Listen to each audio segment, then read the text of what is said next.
프로 불편러라고 아십니까?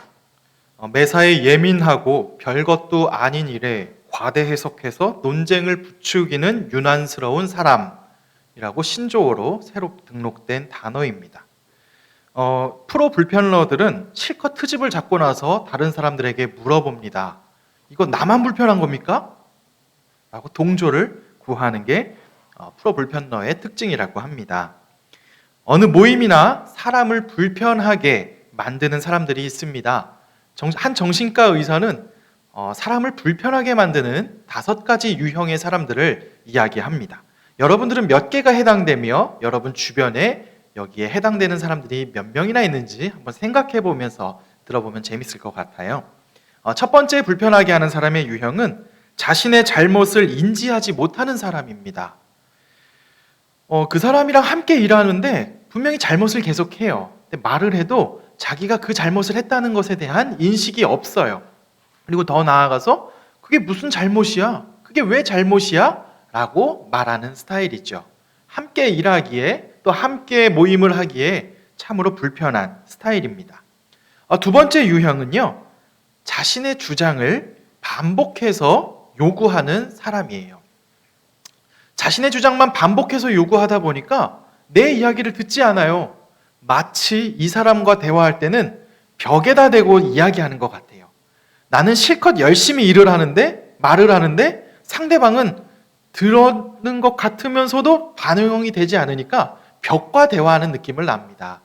이런 분들이 우리 조직이나 우리 모임에 함께 있다면 나는 마치 고구마 100개를 먹은 것과 같은 답답함을 느낄 것 같아요. 세 번째 유형으로는요, 자신의 잘못을 다른 사람의 잘못으로 돌리는 사람입니다. 특별히 리더나 상관이 이런 스타일이라면 마음이 너무 힘들 겁니다. 나의 직속 상관이 무슨 일이 잘못이 있을 때 책임을 다 나에게, 다 실무진에게 돌린다고 한다면 함께 일하는 사람들은 일할 맛이 전혀 나지 않을 것이에요. 네 번째로는요, 평소에는 온화한 사람인데 그 사람의 이익이 달려있을 때만 감정적으로 폭발하는 사람이 있어요.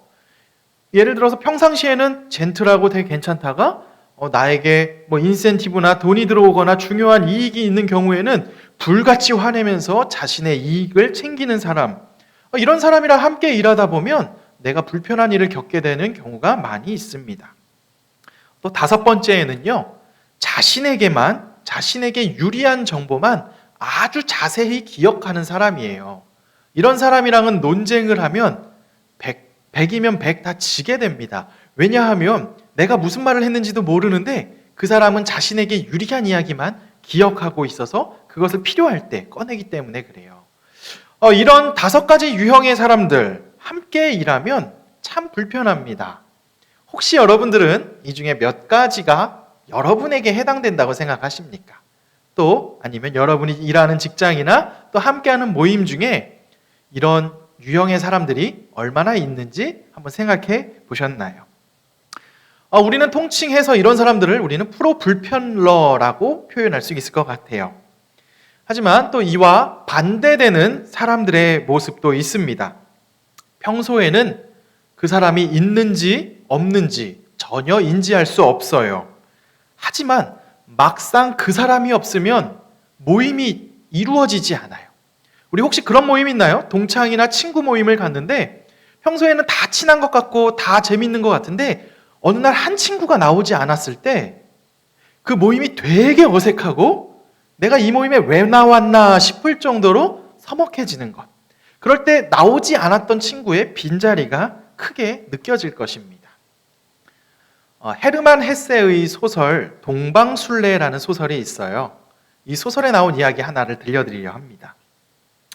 1차 세계대전이 끝나고 나라가 피폐해졌을 때 그 주인공은 마음이 너무 어려워서 동방으로 성지순례를 떠나려고 합니다.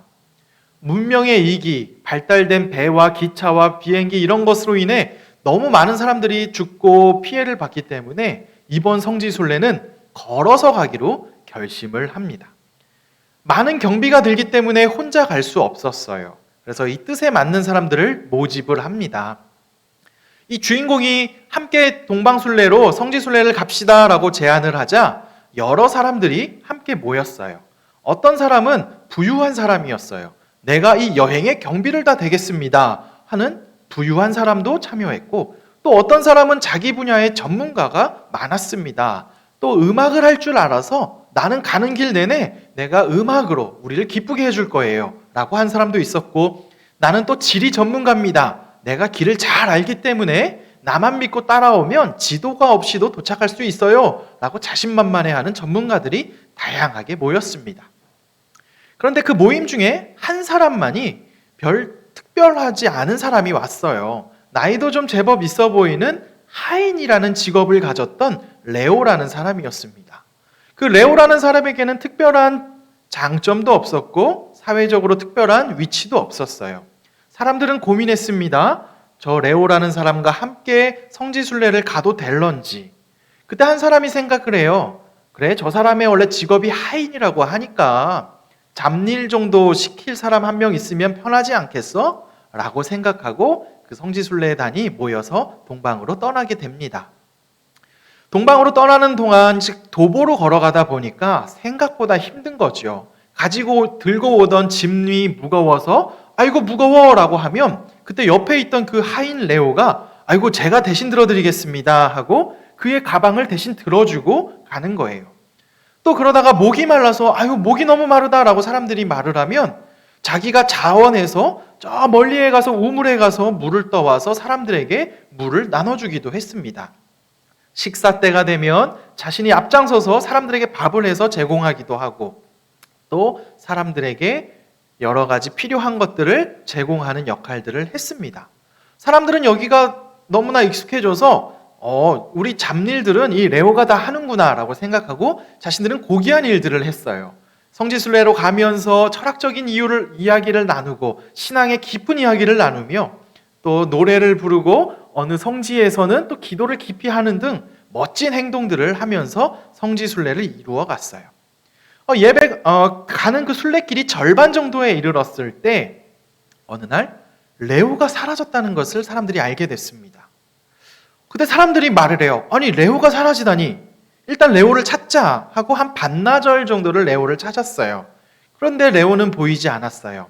그때 이제 사람들의 의견이 나옵니다. 근데 뭐 레오가 우리에게 있어서 그렇게 중요한 사람은 아니었지 않았습니까? 어차피 하인이고 뭐 돈을 댄 사람도 여기에 있고 또 다른 재능을 가진 수많은 사람들이 우리 모임에 있으니 그냥 가던 길을 계속 갑시다.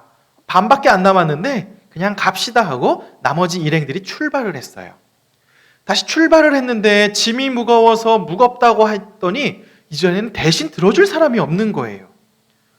그래서 좀 쉬었다 가자 하니까 또 체력이 남는 사람들은 아니 이게 뭐냐 하고 그냥 빨리 가자. 얼마 남지 않았으니 빨리 가자 하고 언쟁이 일어났어요.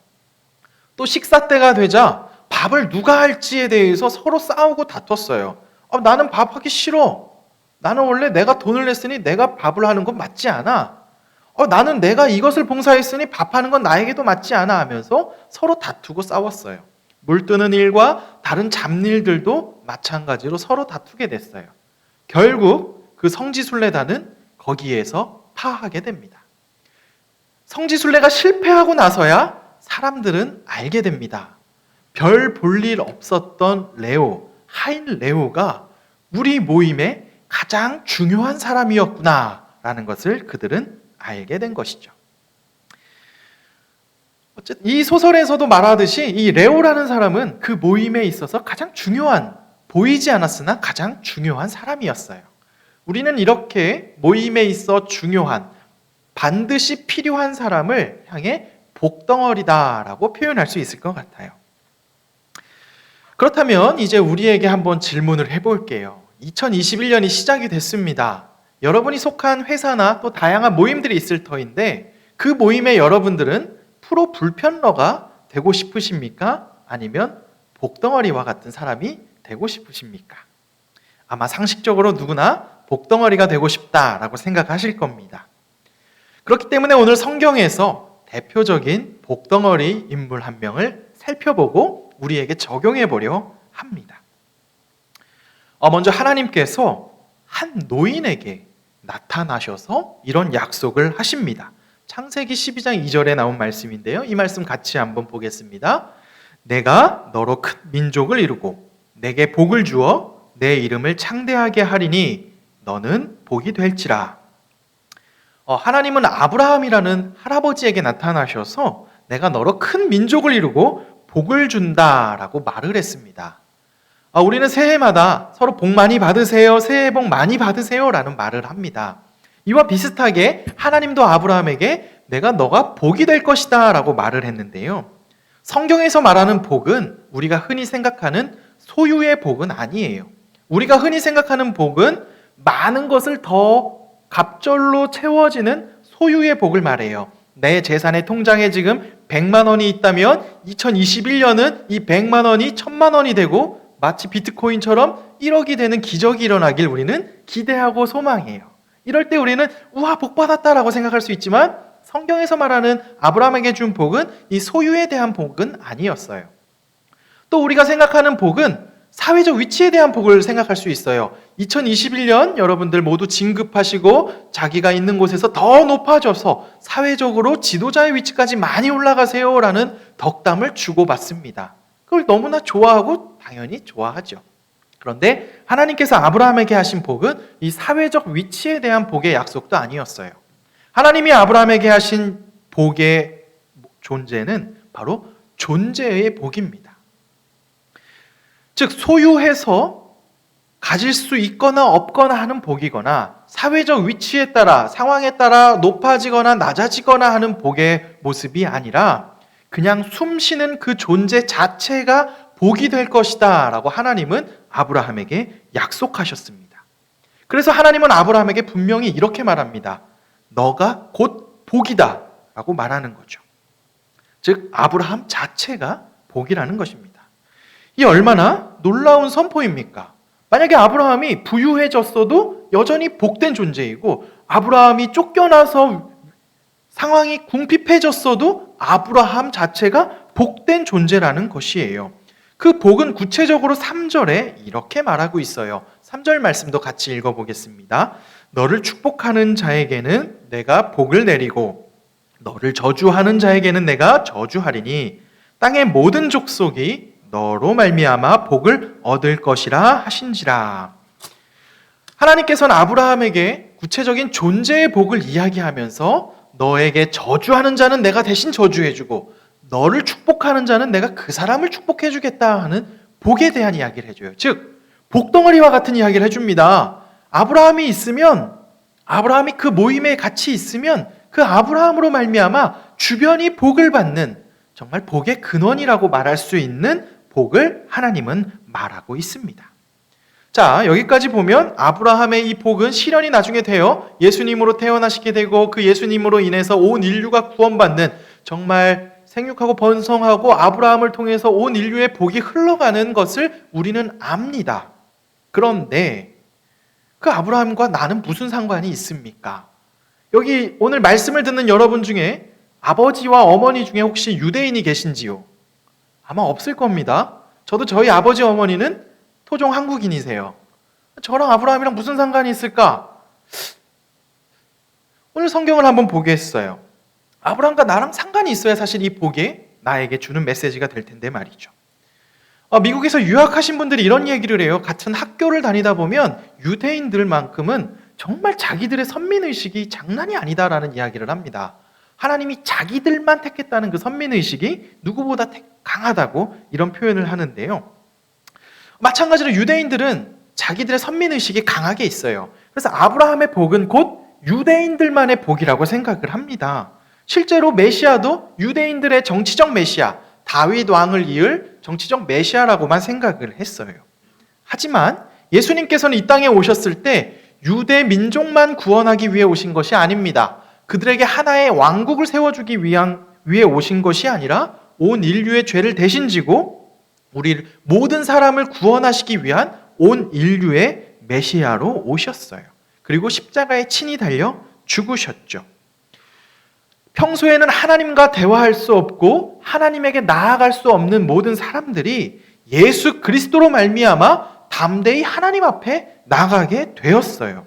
그래서 로마서 3장 24절은 예수님을 가르쳐 이렇게 표현을 하고 있어요. 그리스도 예수 안에 있는 속량으로 말미암아 하나님의 은혜로 값없이 의롭다 하심을 얻은 자 되었느니라. 우리의 말씀의 핵심 중에 한 가지예요. 우리 유대인이 아닌 한국인으로 태어난 우리도 예수님을 통해서 하나님을 볼 수 있는 것은 예수 그리스도의 십자가로 말미암아 의롭다 칭함을 받았기 때문에 그래요. 더 이상 이방인으로서 부정한 존재가 아니라 예수님으로 말미암아 의롭다 칭함받은 자녀가 됐다는 것이죠. 이것이 아브라함과 좀 더 깊은 관계가 있어요. 갈라디아서에 구체적으로 나오고 있습니다. 3장 7절의 말씀은 먼저 이렇게 말해요. 그런즉 믿음으로 말미암은 자들은 아브라함의 자손인 줄 알지어다. 즉 예수 그리스도에 대한 믿음으로 말미암아 아브라함의 자손인 것을 알게 된다라고 말해요. 9절은 이렇게 또 말합니다. 그러므로 믿음으로 말미암은 자는 믿음이 있는 아브라함과 함께 복을 받느니라.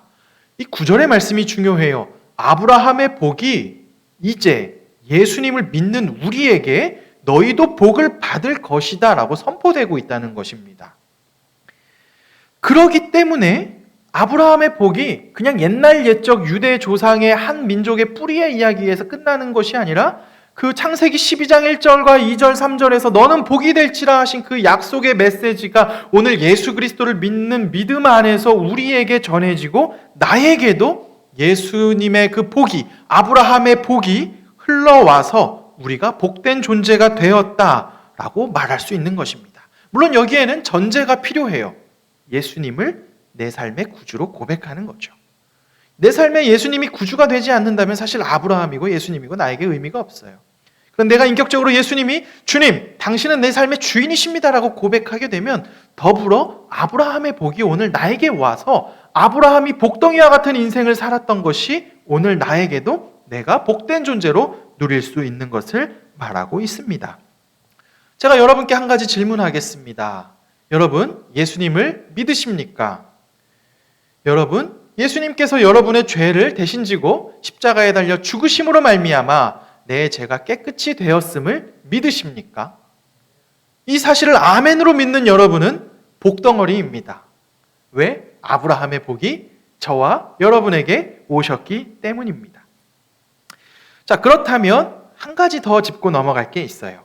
아브라함은 이 놀라운 복의 선포를 받았는데 이 복을 어떻게 누렸을까? 그리고 어떻게 누리는 존재가 되었을까라는 것이죠. 우리는 교회에서 아브라함 이야기 많이 듣습니다. 교회에 어린 시절 주일학교부터 조금 다녔다 싶으면 아브라함 이야기 단골이에요. 그래서 본문이 12장 창세기에 딱 보면 아브라함 얘기 나오면 우리 설교를 들을 때도 귀를 닫아요. 또 뻔한 소리 하겠구나. 아브라함처럼 믿음의 조상 되지. 우리 이미 어떤 이야기로 흘러갈지 그 레토릭을 다 알고 있어요. 그만큼 많이 들었어요. 많이 들었고 많은 칭찬을 들었기에 우리는 아브라함은 어마무시하게 대단한 사람이라고 생각을 해요. 하지만 그렇지 않아요. 아브라함도 평범한 사람이었습니다. 자신의 고향에서 75년 동안 안락하게 살다가 그냥 살고 있는 평범한 사람이었어요. 평범한 가장이고 단지 자녀가 없을 뿐이고 스라의 자녀가 없고 있지만 나머지는 부족한 것 없이 적당히 잘 살고 있는 사람이었는데 하나님은 그런 아브라함에게 나타나셔서 12장 1절에 아브라함을 이렇게 부르세요. 여호와께서 아브라함에게 이르시되 너는 너의 고향과 친척과 아버지의 집을 떠나 내가 내게 보여줄 땅으로 가라 라고 말합니다. 하나님은 잘 살고 있는 아브라함에게 나타나서 새로운 곳으로 새로운 길로 떠나라고만 명을 합니다.